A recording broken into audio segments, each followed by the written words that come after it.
ಬಂದಿರುವಂತಹದ್ದು two of sorts ಬಂದಿದೆ. ಕೆಲವೊಂದು indecision ಅಲ್ಲಿ ಇರುವಂತಹದ್ದು, ಯಾವುದೇ ರೀತಿಯ ಡಿಸಿಷನ್ ಅನ್ನ ಮಾಡಕ್ ಆಗ್ದಿರಾ ಅಥವಾ ಕೆಲವೊಂದು ಡಿಸಿಷನ್ ನ ಮಾಡ್ದಿರಾ ನೀವು ಸುಮ್ಮನೆ ಇರುವಂತಹದ್ದು ರೆಪ್ರೆಸೆಂಟ್ ಆಗ್ತಾ ಇದೆ ಬಾಟಮ್ ಆಫ್ ದ ಡಕ್ ಅಲ್ಲಿ. ನಿಮ್ಮ ಲವ್ ಲೈಫ್ ನ ವಿಚಾರದಲ್ಲಿ ರೀಸೆಂಟ್ ಪಾಸ್ಟ್ ನಲ್ಲಿ ಕೆಲವೊಂದು ರೀತಿಯ ಎಂಡಿಂಗ್ ಗಳಾಗಿರುವಂತಹದ್ದು, ಲವ್ ಲೈಫ್ ನ ವಿಚಾರದಲ್ಲಿ ಕೆಲವೊಂದು ರೀತಿಯ ಡಿಸ್ಟರ್ಬೆನ್ಸ್ ಗಳಾಗಿರುವಂತಹದ್ದು, ಅವ್ಯವಸ್ಥೆಗಳಾಗಿರುವಂತಹದ್ದು, ಸಮಾಧಾನ ಇಲ್ಲದೆ ಇರುವಂತಹದ್ದು ರೆಪ್ರೆಸೆಂಟ್ ಆಗ್ತಾ ಇದೆ.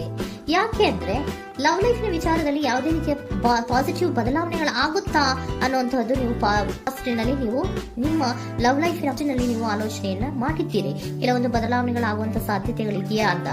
ಆದ್ರೆ ಎಂಡಿಂಗ್ ಗಳಾಗಿರುವಂತಹದ್ದು ಯಾವುದೇ ರೀತಿಯ ಸರಿ ಹೋಗಿಲ್ದೇ ಇರುವಂತಹದ್ದು ರೆಪ್ರೆಸೆಂಟ್ ಆಗ್ತಾ ಇದೆ.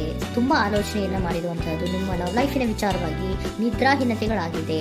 ಕೆಲವೊಂದು ರೀತಿಯ ಸ್ಟ್ರೆಸ್ಸಿಗೆ ಒಳಗಾಗಿರುವಂತಹದ್ದು ನಿಮ್ಮ ರೀಸೆಂಟ್ ಪಾಸ್ಟಿನಲ್ಲಿ ನಡೆದಿರುವಂತಹದ್ದು. ಲವ್ ಲೈಫಿನ ವಿಚಾರವಾಗಿ ಯಾವುದೇ ರೀತಿಯ ಅಂತ ಸಮಾಧಾನದ ಏನು ನಿಮ್ಗೆ ನಡೆದಿಲ್ಲ. ಆ ಕಾರಣಕ್ಕೇನೆ ನಿಮ್ಗೆ ಕೆಲವೊಂದು ವಿಚಾರಗಳನ್ನ ಡಿಸಿಷನ್ ತಗೊಳ್ಳುವಂತಹದ್ದು, ಡಿಸೈಡ್ ಅನ್ನ ಮಾಡುವಂತಹದ್ದು ನಿಮ್ಗೆ ಕಷ್ಟ ಆಗ್ತಾ ಇರೋದು. ನೀವು ಪ್ರೆಸೆಂಟ್ ಸಿಚುಯೇಷನ್ ಅಲ್ಲಿ ಬರುವಂತಹ ಆಫರ್ಗಳನ್ನ ನೀವು ಏನ್ ಮಾಡ್ತಾ ಇದ್ದೀರಾ ಅಂದ್ರೆ ರಿಜೆಕ್ಟ್ ಮಾಡ್ತಾ ಇದ್ದೀರಾ ಅಥವಾ ಮಿಸ್ ಮಾಡ್ಕೋತಾ ಇದ್ದೀರಾ. ಕೆಲವೊಂದು ಆಪರ್ಚುನಿಟೀಸ್ ಗಳು ಬಂದ್ರೂ ಕೂಡ ಅದರ ಬಗ್ಗೆ ನೀವು ಕರೆಕ್ಟ್ ಆಗಿ ಗಮನವನ್ನ ಕೊಡ್ತಾ ಇಲ್ಲ. ಯಾಕೆ ಕೊಡ್ತಾ ಇಲ್ಲ? ನಿಮ್ಗೆ ಗೊತ್ತಾಗ್ತಿಲ್ಲ ಏನ್ ಮಾಡ್ಬೇಕು. ಅದಕ್ಕೋಸ್ಕರ ನೀವ್ ಏನ್ ಮಾಡ್ತಿದ್ದೀರಾ, ಎಂಡಿಂಗ್ ಆದಂತಹ ಆಫರ್ಗಳಿರ್ಬೋದು ಅಥವಾ ಬೇರೆ ಯಾವುದೇ ಆಫರ್ಗಳಿರ್ಬೋದು ಬಂದ್ರೆ ಅದನ್ನ ನೀವು ಗಮನನೇ ಕೊಡದೇ ಇರುವಂತದ್ದು. ಯಾವುದೋ ಕೆಲವು ವಿಚಾರ ನಿಮ್ಮ ಲವ್ ಲೈಫ್ ನ ವಿಚಾರವಾಗಿ ಕೆಲವೊಂದು ರೀತಿಯ ಮತ್ತಷ್ಟು ಮುಟ್ಟೋದು ಅಂದ್ರೆ ರಿವ್ಯಾಲ್ಯೂಯೇಷನ್ ಅನ್ನ ಮಾಡ್ತಾ ಇರುವಂತದ್ದು ರೆಪ್ರೆಸೆಂಟ್ ಆಗ್ತಾ ಇದೆ. ಪ್ರೆಸೆಂಟ್ ಅಲ್ಲಿ ನಾನು ಯಾವುದೇ ಆಫರ್ ಅನ್ನ ತಗೊಳ್ಳುವಂತ ಸ್ಥಿತಿಯಲ್ಲಿ ಇಲ್ಲ ಅನ್ನುವಂತ ರೀತಿಯಲ್ಲಿ ನೀವು ಆಫರ್ಗಳನ್ನ ಮಿಸ್ ಮಾಡ್ಕೊಳ್ಳುವಂತದ್ದು ಅಥವಾ ರಿಜೆಕ್ಟ್ ಮಾಡುವಂತದ್ದು ರೆಪ್ರೆಸೆಂಟ್ ಆಗ್ತಾ ಇದೆ. ನೆಕ್ಸ್ಟ್ ಕಾರ್ಡ್ ಬಂದಿರುವಂತಹದ್ದೇನು, ಪ್ರೆಸೆಂಟ್ ನಲ್ಲಿ ಪೇಜ್ ಆಫ್ ಸೋರ್ಟ್ಸ್ ಬಂದಿದೆ. ಯಾವುದೋ ಒಂದು ನಿಮ್ಮ ಲವ್ ಲೈಫ್ ನ ವಿಚಾರವಾಗಿ ಬಹಳಷ್ಟು ಕ್ಯೂರಿಯಾಸಿಟಿಯಿಂದ ಏನೋ ವಿಚಾರವನ್ನ ತಿಳ್ಕೊತಾ ಇದ್ದೀರಾ, ಬಹಳಷ್ಟು ಕ್ಯೂರಿಯಾಸಿಟಿಯಿಂದ ತಿಳ್ಕೊತಾ ಇದ್ದೀರಾ ಏನಾಗ್ತಾ ಇದೆ, ಹೇಗಾಗ್ತಾ ಇದೆ ಅಂತ. ತುಂಬಾನೇ ನೀವು ಕೆಲವೊಬ್ರು ಲವ್ ಲೈಫ್ ನ ವಿಚಾರದಲ್ಲಿ ತುಂಬಾನೇ ಮಾತು ಕೂಡ ಆಡ್ತಾ ಇರುವಂತಹದ್ದು ರೆಪ್ರೆಸೆಂಟ್ ಆಗ್ತಾ ಇದೆ. ಏನಾಗ್ತಾ ಇದೆ, ಹೇಗಾಗ್ತಾ ಇದೆ, ಈ ಗಲಿಬಿಲಿಗಳು, ಡಿಸ್ಟ್ರಾಕ್ಷನ್ಸ್ ಗಳು ಅಥವಾ ಡಿಸಿಷನ್ಸ್ ನ ಮಾಡಕ್ಕಾಗದೆ ಏನಕ್ಕೆ ಒದ್ದಾಡ್ತಿದೀವಿ ಅನ್ನೋದ್ರ ಬಗ್ಗೆ ಕೂಡ ನೀವು ಕೆಲವೊಂದು ರೀತಿಯ ಮಾತಾಡ್ತಾ ಇರುವಂತಹದ್ದು ರೆಪ್ರೆಸೆಂಟ್ ಆಗ್ತಾ ಇದೆ. ಯಾವಾಗ ಕೆಲವೊಂದು ವಿಚಾರಗಳಲ್ಲಿ ನೀವು ಮಾತಾಡಿ ಕ್ಲಿಯರ್ ಅನ್ನ ಮಾಡ್ಕೊತಿರೋ ಆಗ ನೀವು ಕೆಲವೊಂದು ರೀತಿಯ ಆಕ್ಷನ್ಸ್ ಗಳನ್ನ ತಗೋಬೇಕು ಅನ್ನೋಂಥ ನಿರ್ಧಾರವನ್ನ ಮಾಡಿರುವಂತದ್ದು. ಆಫರ್ಗಳು ಬದಲು ಕೂಡ ರೆಫ್ಯೂಸ್ ಮಾಡ್ತೀರಾ. ಆದ್ರೆ ಏನೀಗ ಹಿಂದೆ ಫಾಸ್ಟ್ ನಲ್ಲಿ ನಡೆದಿತ್ತೋ ಅದು ಯಾಕಾಯ್ತು, ಏನಕ್ಕಂಗಾಯ್ತು ಅನ್ನೋದ್ರ ಬಗ್ಗೆ ಕೂಡ ನೀವು ಮಾತಾಡುವಂತ ಸಾಧ್ಯತೆಗಳು ರೆಪ್ರೆಸೆಂಟ್ ಆಗ್ತಾ ಇದೆ ಪ್ರೆಸೆಂಟಿನಲ್ಲಿ.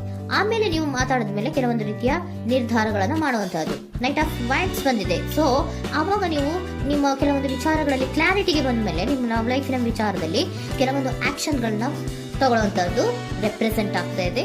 ಹಾಗೆ ಏನ್ ಆಕ್ಷನ್ಸ್ ಗಳನ್ನ ತಗೋತೀರಾ? ಈಗ ಕೆಲವೊಂದು ರೀತಿಯ ಆಫರ್ಗಳನ್ನ ನೀವು ಬಂದಂತಹ ಆಫರ್ಗಳನ್ನ ನೀವು ಏನ್ ಮಾಡಿದ್ದೀರಾ, ರೆಫ್ಯೂಸ್ ಅನ್ನ ಪ್ರೆಸೆಂಟ್ ಅಲ್ಲಿ ಮಾಡಿದ್ದೀರಾ. ಈಗಲೂ ಕೂಡ ನೀವು ಬಂದಂತಹ ಆಫರ್ ಅನ್ನ ನೀವೇನ್ ಮಾಡ್ತೀರಾ, ರೆಫ್ಯೂಸ್ ಅನ್ನ ಮಾಡ್ತೀರಾ ಅಥವಾ ರಿಜೆಕ್ಟ್ ಅನ್ನ ಮಾಡ್ತೀರಾ. ಯಾಕೆ?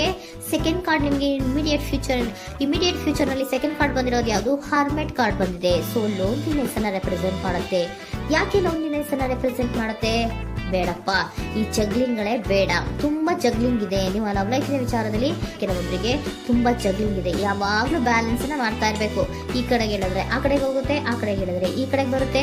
ಯಾವ ಕಡೆ ಅಂತ ಮಾಡೋದು ಅನ್ನುವಂತಹ ಆಲೋಚನೆಯನ್ನ ಮಾಡ್ತಾ ಇರುವಂತದ್ದು. ಸದ್ಯಕ್ಕೆ ಯಾವುದೇ ಆಫರ್ ಬೇಡ, ಸ್ವಲ್ಪ ಒಂಟಿಯಾಗಿರೋಣ ಅಂತ ನೀವು ಆಲೋಚನೆಯನ್ನ ಮಾಡ್ತಾ ಇರುವಂತದ್ದು ರೆಪ್ರೆಸೆಂಟ್ ಆಗ್ತಾ ಇದೆ. ಮತ್ತೆ ಕೆಲವೊಬ್ಬರಿಗೆ ಕೆಲವೊಂದು ರೀತಿಯ ಕ್ಯೂರಿಯಾಸಿಟಿಯಿಂದ ಏನಾಗ್ತಾ ಇದೆ ಅಂತ ವಿಷಯಗಳನ್ನ ತಿಳ್ಕೊಂಡ್ಮೇಲೆ ಕೆಲವೊಂದು ಆಕ್ಷನ್ಸ್ ಗಳನ್ನ ತಗೊಳ್ಳುವಂತದ್ದು ಕೂಡ ರೆಪ್ರೆಸೆಂಟ್ ಆಗ್ತಾ ಇದೆ.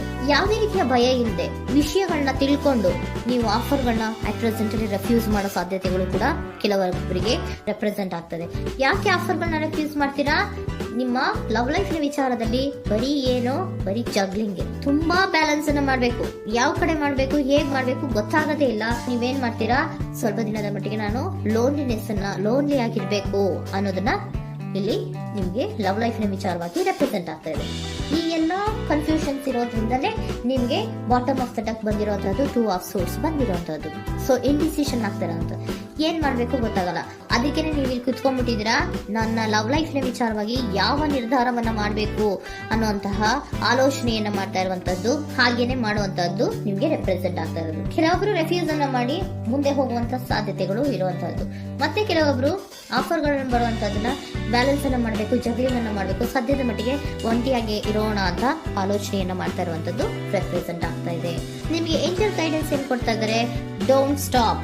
ಇಲ್ಲಿ ಡೋಂಟ್ ಸ್ಟಾಪ್ ನ ಅರ್ಥ ಏನಪ್ಪಾ ಅಂದ್ರೆ, ಯಾವ ಕೆಲವು ವಿಚಾರಗಳ ಬಗ್ಗೆ ಕ್ಲಾರಿಟಿ ಬೇಕು ನಿಮ್ಗೆ, ಯಾವ ವಿಚಾರಗಳಲ್ಲಿ ನಿಮ್ ಕನ್ಫ್ಯೂಷನ್ಸ್ ಅಲ್ಲಿ ಒದ್ದಾಡ್ತಾ ಇದ್ದೀರಾ, ಏನ್ ಕ್ಲಾರಿಟಿ ಬೇಕೋ ಅದನ್ನ ಧೈರ್ಯವಾಗಿ ಮುಂದೆ ಬಂದು ಅದನ್ನ ಕ್ಲಾರಿಟಿಯನ್ನ ತಗೊಂಡು ಮುಂದೆ ಹೋಗು, ಅಲ್ಲೇ ನಿಂತ್ಕೋಬೇಡ ಅನ್ನುವಂಥದ್ದನ್ನ ನಿಮ್ಗೆ ಹೇಳ್ತಾ ಇದ್ದಾರೆ.